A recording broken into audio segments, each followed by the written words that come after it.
Hello students and welcome back to your science class. In today's class we are going to talk about animal tissues. If you are watching all the videos, you may know that we have already covered plants tissue. We have seen what are the various plant tissues which are responsible for the functioning in plants. They were simple permanent tissue, complex permanent tissues. In that we studied about meristematic, parenchyma, collenchyma, sclerenchyma, xylem, phloem and so many. If you haven't watched that video, go and watch that first. Now talking about animal tissues. Now if I say animal tissue, so it means that I am talking about humans, I am talking about animals, I am talking about all the living organisms except plants. Okay, so today we will be talking about what are the various tissues which are present in the animals. Okay, now we all know that human body is made up of so many different type of tissues. Our body is so complex. It has various tissues. Some are there in your lungs, various organs. Each and every organ is able to function because of the cells, because of the group of cells that we call as tissue present inside our body. Okay, I am able to move my hands, I am able to see you, I am able to think because of the tissues which are present in my hand, in my eyes, in my brain, etc. So today we are going to see what are the various types of tissues which are present in animals. Now, even if the human body is so complex, then only you will be surprised to know that there are only 4 types of tissues present in animals. Yes, we studied in plants that there were so many different types of tissues in plants, but when we are talking about humans, we have only 4 types of tissues in humans and in animals. What are they? If you will see here that in human there are basically 4 different work that has to carry out by the body. Yes, so if you talk about school, okay, or if you talk about your mother, then that would be a good example. So your mother has to carry out so many different tasks. Okay, she cooks the food, she takes care of the home, she takes care of the children, she helps you in playing, she helps you in homework, and there are so many different types of work that she has to carry out. But if we talk about our body, there are broadly 4 different types of work. The first one is protection. We all need protection. Our body also needs protection. The second one is connection. Okay, the connection is very much required in our body, without which our body would collapse. So the second work is connection. Now the third would be movement and locomotion. Movement. The movement is very important. I am moving my hands, I am blinking my eyes, I am breathing. Each of these include movement and locomotion. You travel from one place to another, that is also a part of locomotion. Okay, so the another type of work that has to carry out is transmission of signals. Okay, transmission of signals means the message transfer in your body. For example, if you are feeling hot, so you would probably wrap yourself in woolen clothes. So that is because of there is a transmission of messages inside your body. Okay, so that is the work that is carried out by our body. Now these are very important, without which our body cannot function. If there will be no transfer of signals in our body, then you would be in a situation that we call as paralysis.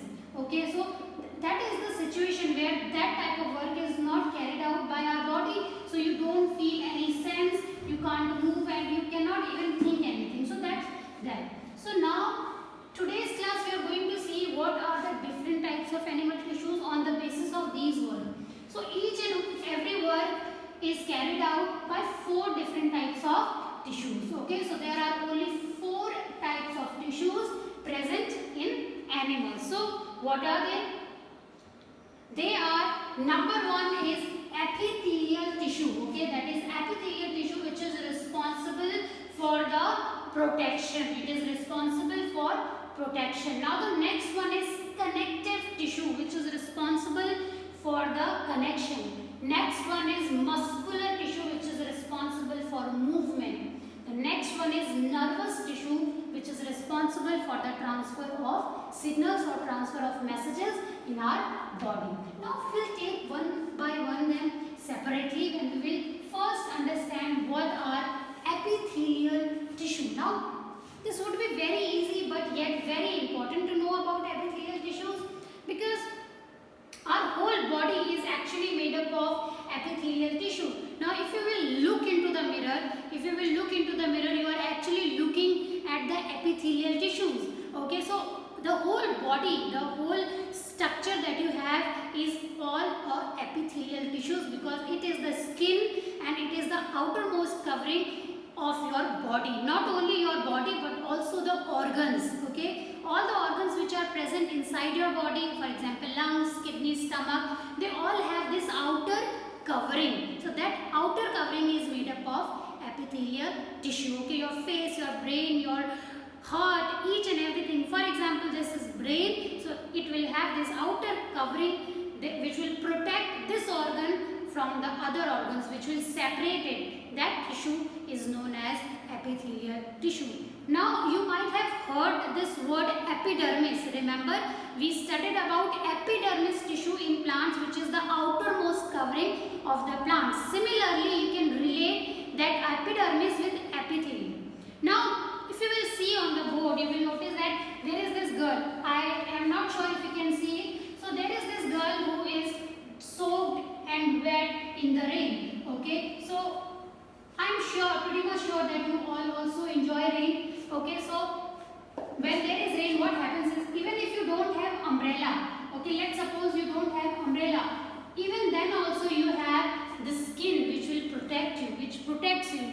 Now if you come after rain, okay, if you reach home after soaking or after getting fully wet in the rain, what will happen? If you will drain your clothes, what will you find? You will find that it will be completely soaked with the water. A lot of water will drain out of it. So do you think that your body also absorbs some water?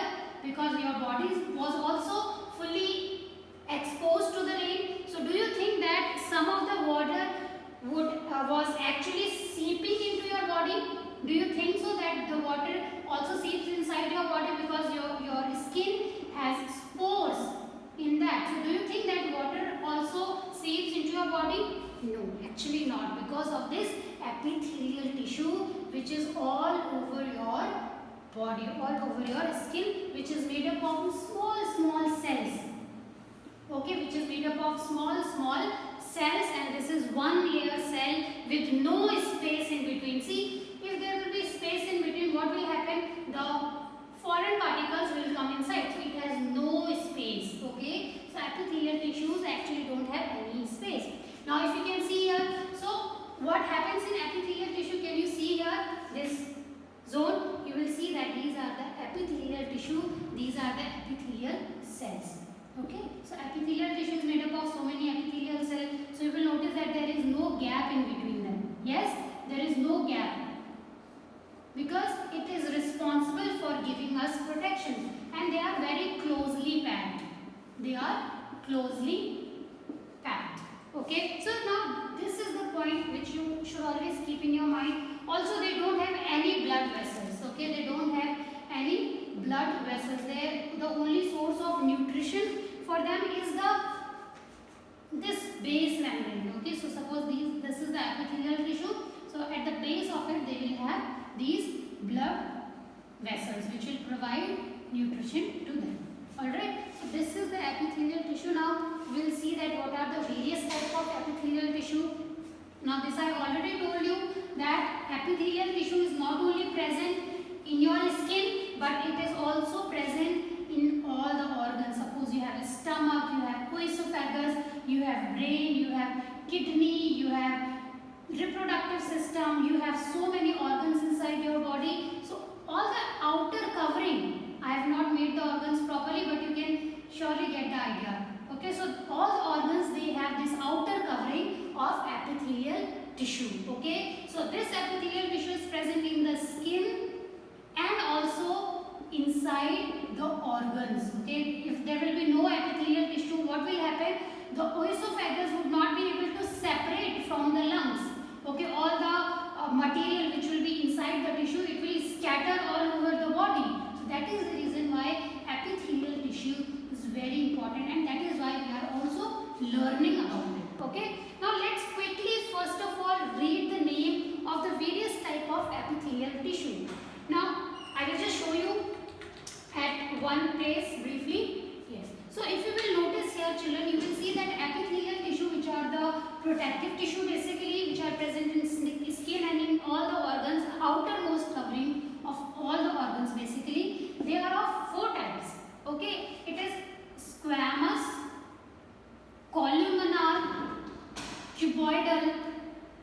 Glandular.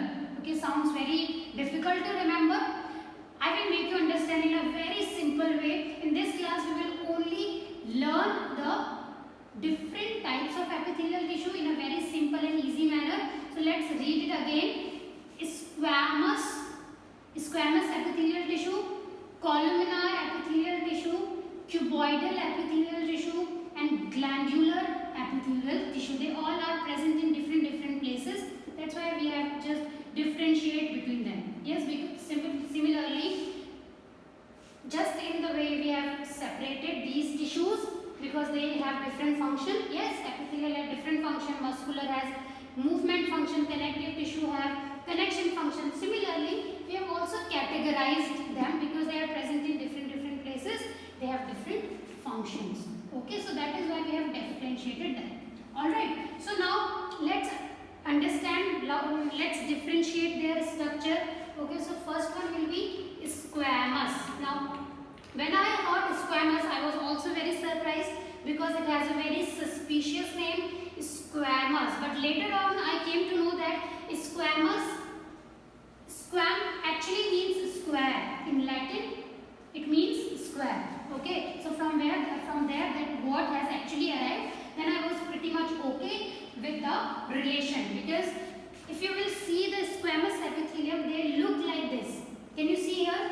They actually look like this square. If you can compare this with the tiles, they are in the shape of square and they are comparatively flat. Since they are square in shape, so that's why we call them squamous epithelium tissue. Okay, so the types of tissue which are square in shape, they will be called as squamous epithelium tissue. We will learn their functions later. We will just discussing the types. Okay, the names.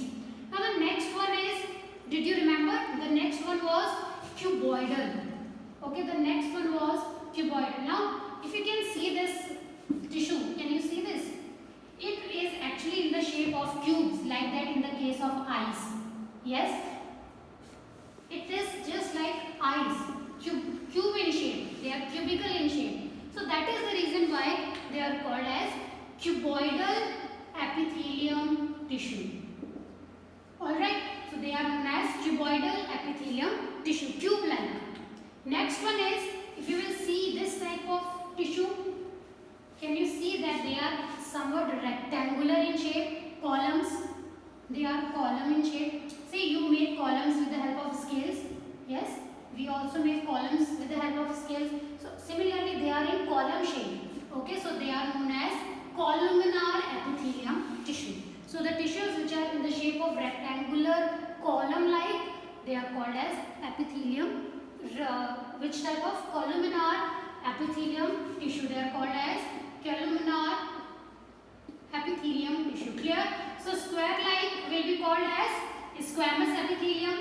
Rectangular like or the column-like structure will be called as columnar epithelium tissue. And the next one was cube-like structure will be called as cuboidal epithelium tissue. Now they were on the basis of their shape. They were on the basis of their shape. Now let's categorize them on the basis of their size. Okay. Now if you can see here, look very carefully. If you can see here, you will notice that. Can you tell me which type of structure this is? I can see that this is cube in shape, cubical. Yes. So this is what? Yes. This is cuboidal epithelium tissue. So this is cuboidal epithelium tissue. Now if you can see here, you will notice that it has only one layer. Yes, it has only one layer. So it will be called as what? It will be called as simple cuboidal epithelium tissue. Okay, simple because they have one layer. Now if you can see here, you will notice that it has many layers. Can you see the layers? Okay, so if this is simple, it has only one layer. So they have many layers. So it will be called as what? It will be called as complex epithelium tissue. Okay, it will be called as complex epithelium tissue. Now, I don't like the word complex because we have used it so many times. So I am replacing it with the name stratified. It also means the same thing. Okay, so we are not using complex because we